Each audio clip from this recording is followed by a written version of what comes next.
Hi, it is Nik and Adinah. That's Nik. I'm Adinah. Yes. And we come today with a video regarding apology, the art of apologizing. And so this should be very interesting. First of all, I'd like to start by saying I'm sorry for any mistakes I make in this video. but in all honesty, let's talk about apologizing. Apologizing. First of all, as we talk on this channel, we talk about tools and being able to go to your toolbox and get the appropriate tool whenever we're faced with a situation. And being married for almost 20 years now, we've been together, longer than that, but about 20 years. I've learned there's nothing like a hearty apology. But I've also learned over time that sometimes we don't necessarily do it the right way. Right. And not just us, but couples that we've coached with, we've worked with them on just the art of an apology. And so here we really want to break this down into three parts. And I like to call this the 3 A's of apologies. Okay. And that's accountability, acknowledgement, and the ask. Okay, so those are the 3 A's, so the triple A's of an apology. Okay, and we're going to go through it. And first of all, when should we really focus on using this? Because it's important as we talk about going to our toolbox, using the correct tool, that we use the right thing. Okay, so if I do something that's somewhat, trivial. Say, I might be walking past you and bump into you. I don't need to break out the 3 A's. If it's just, hey, I accidentally step on your foot. I'm at dinner table, I accidentally knock your drink over, something like that. It's not really, for the most part, a need to really break out the 3 A's. And hey, I'm sorry. We'll cut it, or whatever, or my bad. Right. But there's times when we need to be able to really have a structured apology depending on the infraction. Yeah. So that's when this comes into play, okay? So in this particular instance, I'm going to try to do a role play. And it may not be a role play. It could be something I've done that I don't know yet that I need to apologize for. So now I'm going to put you on the spot here, okay? I want you to think of something, real or made up, that you feel as though right now may have hurt you. That I will need to apologize for. So this could be something real or something, that you just kind of make up off the top of your head. Because think about it, an apology is a tool that we can start the healing process in our relationships. Okay, so do we I start have off to there. say it out loud? For me to be able to go through the 3 A's, is it? No, I don't care. Is it something I need to apologize for? No, I can't think of anything. I'm struggling. Okay, so can you make something up? That's fine. I will make something up. That's fine. No pressure. Yeah, right off the spot. No. Oh, I can make up something. Okay. You not celebrating my birthday. Okay. Just for reference, her birthday is in a couple days, so hopefully I won't have to take this into reality. Well, I've already asked you not to celebrate it. So. Yeah. And that was your fault because I asked you not to. You didn't do anything for my birthday. Okay, but I think I always do that. Okay. All right, so this is the scenario. Okay, I did not celebrate your birthday. Yes. Okay, so in a couple of days. So the 3 A's. First of all, there's accountability, acknowledgement, and there's the ask. First of all, when we come to accountability, that's saying, okay, it's on me. I did it. It's my fault. Yeah. Okay. So first of all, I'll say, you know what? It's really easy to do this. You can either start with a I'm sorry or an I apologize. Okay. So at this particular point, I see that there is some type of you're dealing with some type of frustration, some type of pain. I want to try to help to mend the situation. So first of all, I'll say, you know what? I'm sorry. Okay. How would you know if someone is dealing with some type of frustration or pain, though? Everybody has a different tale, really. Yeah. Depending on your spouse and your relationship. With you, I can typically tell if you have not disclosed that there's some type of pain, you don't say a whole lot. And I know that's not like you. You're usually pretty outgoing. There's usually always, you are. You tend to draw to yourself. Yeah. That's just what you do. With other people. So I'm giving you the silent treatment.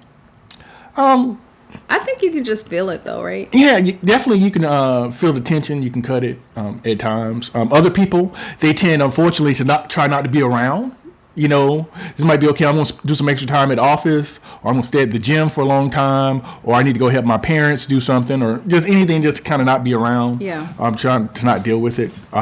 So it's a couple of things there. But one thing we do want to be or get to in a point where if we have disharmony in our relationships, Yeah. that we're able to go and share those feelings. That, hey, you know what? I'm hurt. And I'm hurt that you didn't celebrate my birthday, you know, or you didn't acknowledge my birthday. And so in turn, when someone has shared that with you, then it's on me to be able to basically see what I can do to resolve that situation. Okay. So here, the first thing I'm going to say is I'm going to take accountability. I'm going to say, I apologize, or I am sorry. Okay. And that's basically, that's the accountability part. Okay.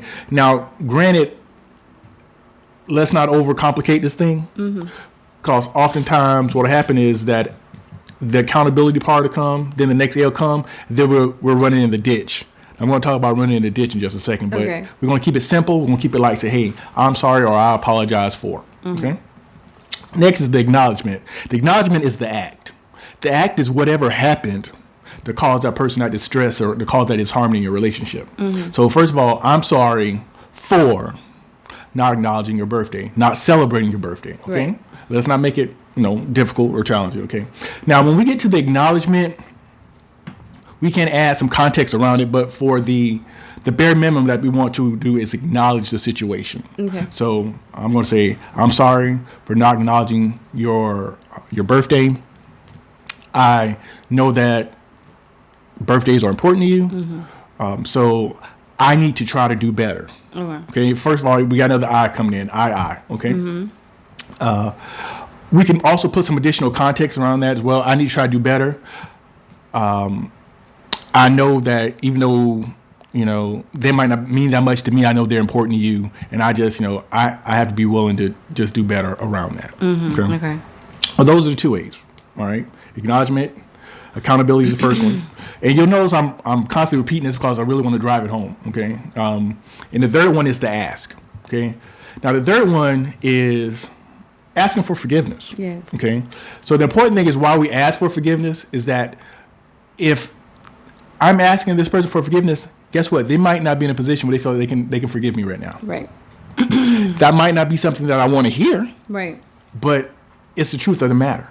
Okay. So at this particular point, I say, you know what? I am sorry for not acknowledging your birthday. I know that they mean a lot to you, even though they don't rate how me. There's no excuse for me not to do it. Do you accept my apology? Right. Now, at this particular point, Adinah would have the option of saying, yes, I accept your apology. And that would basically be it. We need to try to move forward with that. Or she could say, you know what? You keep coming at me with that every year. And I don't know if I can accept that apology. Then it's back on me at that point, right? Yeah. And so once again, it goes back. I gotta wait a whole year. You gotta wait a whole another year, okay? So, but what happens is that it's back on me for accountability. Say, you know what? I understand. We had this same conversation last year. Maybe I didn't follow suit. So at this particular point, and this is one that I'll share with all the guys, not the guys, but also the ladies as well. When you got to the point you've constantly apologized for something over and over again, right. You apologizing for it again, ain't gonna make a whole lot of difference. No. So what you need to do at this particular point is to lean more on actions than words. Yep. So at this particular point, yes, at this particular point, I need to say, you know what? I've been saying this, but I'm gonna do it. So you might not even want to wait till next year. What you might want to do is try to catch her off guard like a month later, be like, you know what? Happy belated birthday celebration. I was a jerk, but now I'm trying to do right. I didn't want to wait a whole another year to make right on my wrong. So here it is. Here's something where, I'm just laying it out. This is for you. Okay. That or, well, I guess if it's just the birthday, because I'm going to say that, or you can, for the next holiday or anniversary, you can really bring it. I can, yes. Yeah. And it just depends on timing. It depends on your spouse, too, because they may be okay with that, or they may say, no, you better bring it for my birthday, the actual date, depending on how important birthdays are to them or whatever the infraction is. Yeah, like just in your case, your birthday is in August. We really don't have another big holiday, really, as far as gift giving, to like Christmas in December.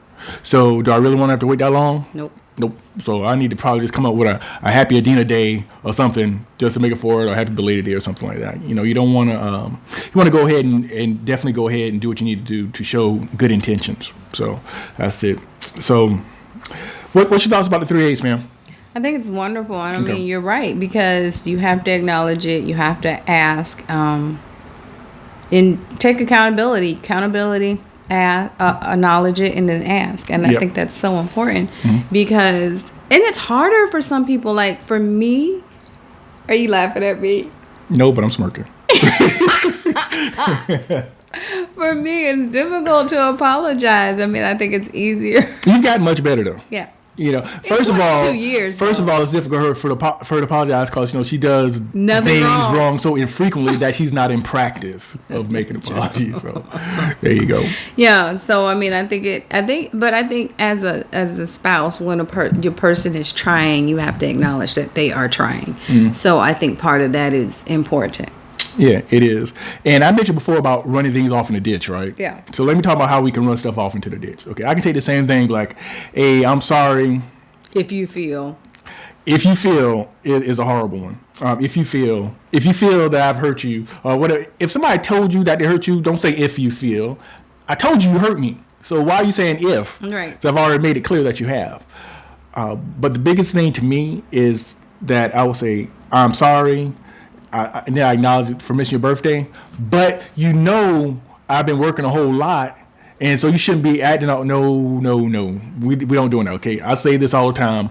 Butts go in seats, not in apologies, okay? Yeah. So we want to have acknowledgement and take ownership of that. We can't sit there and put it on another person. We are responsible for our own actions and the things that we do. So we can't put that on somebody else. Nobody made me, in this scenario, forget her birthday. So it's all on me. So that's one thing we don't want to run in the ditch because there's already been hurt. And then at that particular point, you can almost re-victimize that person by saying, hey, you know what I did is really your fault. So don't try to put it on me. Yeah. So we don't want to do that. So that's how we definitely can wreck an apology. When someone is being transparent with you and vulnerable, saying that they're hurt, and then you get the opportunity to fix it and you just say, you know what? It's ultimately your fault. So we don't want to do that. That, and also when you ask for forgiveness by saying, do you need to apologize for something? Oh, yeah. Is there something that you need to tell me? Right. Nah. No, dinner will be ready at 6. Yeah. And that's it. Yeah. And when it comes to apology, you don't apologize expecting to get an apology in return. Right. If you get one, that's great. But ultimately, the reason why you're doing it is to try to mend whatever hurt is there and to start the healing process, which is extremely important. So those are 3 A's. Don't forget them. It can save you a lot of trouble, a lot of heartache. If you already did something wrong, let's go ahead and get it right. So that's what I feel like it. So that's it. So we're going to go ahead and wrap this one up. Yeah. All right. So we didn't mention the front end, but it's just as important in the back end that you subscribe. I'm sorry. I am sorry that I mix my words. Do you forgive me? So there you go. Make sure that you subscribe, that you like, and you share it. Put comments down in the bottom. Do you already use the 3 A's? If you haven't, please try it out. Let us know how it goes. You'll be surprised how less painful apologies will be if you just go ahead and you just utilize this simple process and the structure to go ahead and do things. So that being said, I am Nick Johnson. This is my beautiful wife, Adinah. Go forth and apologize. Share, like, and subscribe. And we'll look forward to seeing you all next time.